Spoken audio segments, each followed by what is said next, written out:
Hello, friends. Today's chapter of the day is Luke, the Gospel of Dr. Luke, chapter 3. And a couple of things really stand out about this chapter. Actually, four things that I want to talk about today that really jump off the page as you're reading through this summary of the ministry of John the Baptist, the beginnings of Jesus' ministry. We're putting a lot in one little box, but we get a lot out of this. So what's the first thing that stands out? The historical accuracy of Luke. We read a lot of other chapters that are kind of assume that everyone will believe what's happening here. But Luke, kind of seeing into the future, knowing that there are going to be challenges to the authenticity of what he's writing, includes a lot of traceable, provable historical facts. In the 15th year of the reign of Tiberius Caesar, Pontius Pilate being the governor of Judea, Herod being the tetrarch of Galilee, and his brother Philip, tetrarch of a different region, during the high priesthood of Annas and Caiaphas.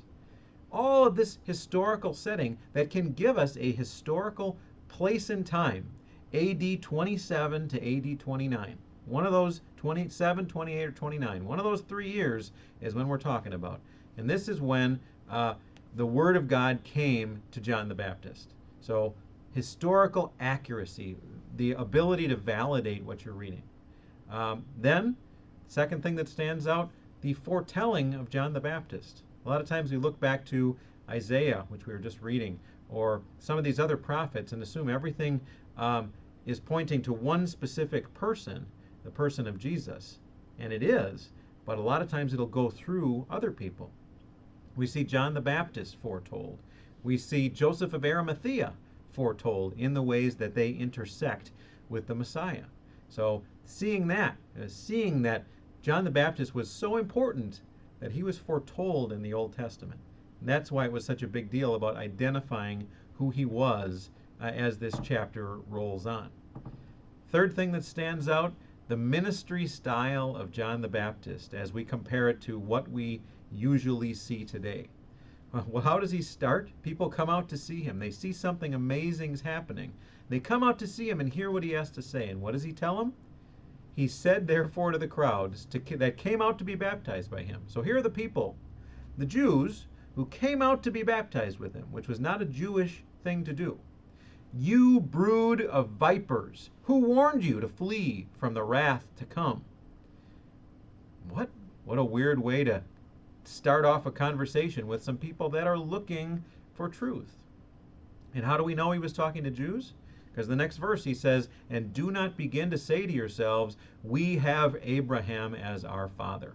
He's the father of the Jewish people. He's their ancestor that they all have in common. So this bluntness, this focus on the truth, and an ignorance of how it might affect people's feelings is so foreign to us. And it makes clear that all John the Baptist cares about, and all Jesus cares about for that matter, is the truth. Not emotions, not responses, not numbers, not sensations, but the truth. He's a God of truth. He loves us and he makes us feel good, but he makes us feel good because he's the immutable truth. And then the last thing that you see that differs from how we worship now and how we organize now is the humility of John the Baptist.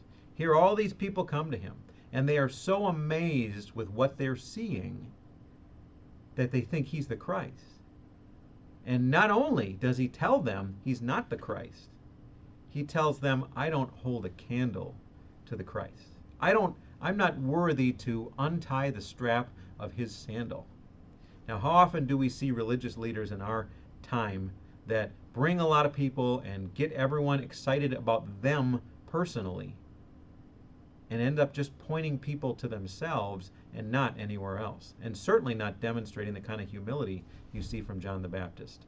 So a lot of things to be learned. I mean, that's just a little sampling, but a lot to be learned as we go through the Gospel of Luke. The precision, the truth, the unfolding of Old Testament prophecy, the style of ministry that we're going to see, and this overall humility, bowing at the feet of the Messiah. And that should be our goal. We should all bow at the feet of Jesus, not physically only, but also with our whole heart and our whole spirit, because that's what this Bible is pointing us to. So my hope is that it points you there.